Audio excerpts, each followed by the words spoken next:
नागपूरच्या दंत महाविद्यालयातील सिम्युलेटर सुरू होण्यापूर्वीच बंद पडले।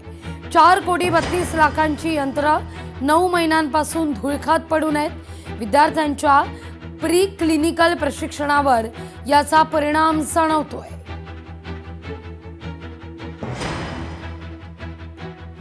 व्हॅलेंटाईन डेच्या निमित्तानं गुलाबाच्या फुलांना मोठी मागणी आहे। येवला तालुक्यातील पिंपळगाव या ठिकाणी गुलाब उत्पादक शेतकऱ्यांना याचा चांगला आणि उत्तम असा फायदा होतोय। आम्ही 4 वर्षापासून गुलाबाची शेती करतो।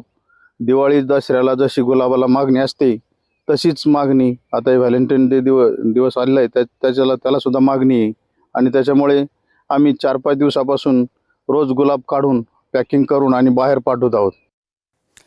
बातमी सोलापूरचे। सोलापूर महानगरपालिकेच्या आयुक्तांचं फेक अकाउंट समोर येत आहे। फेक अकाउंटवरून नातेवाईकांकडे पैशाची मागणी आहे। आयुक्त ओंबासे यांनी सायबर पोलिसात या सगळ्या प्रकरणी तक्रार केली आहे। पुण्यात लायन पॉइंट परिसरामध्ये एका युवकानं आत्महत्या केलेली होती। आता या युवकाची ओळख पटलेली आहे। वीरेंद्र सिन्हा असं आत्महत्या केलेल्या या युवकाचं नाव आहे। IT कंपनीत ही व्यक्ती कार्यरत होती। शिवदुर्ग टीम आणि स्थानिकांच्या मदतीनं मृतदेह बाहेर काढण्यात यश येताना दिसतंय।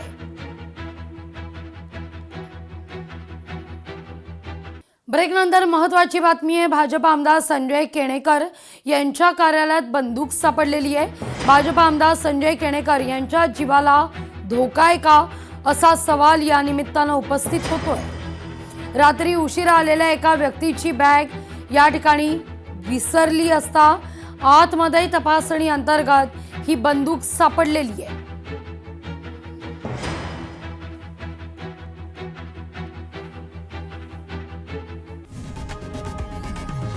लोकशाही मराठी ऐका, पहा, जागरूक रहा।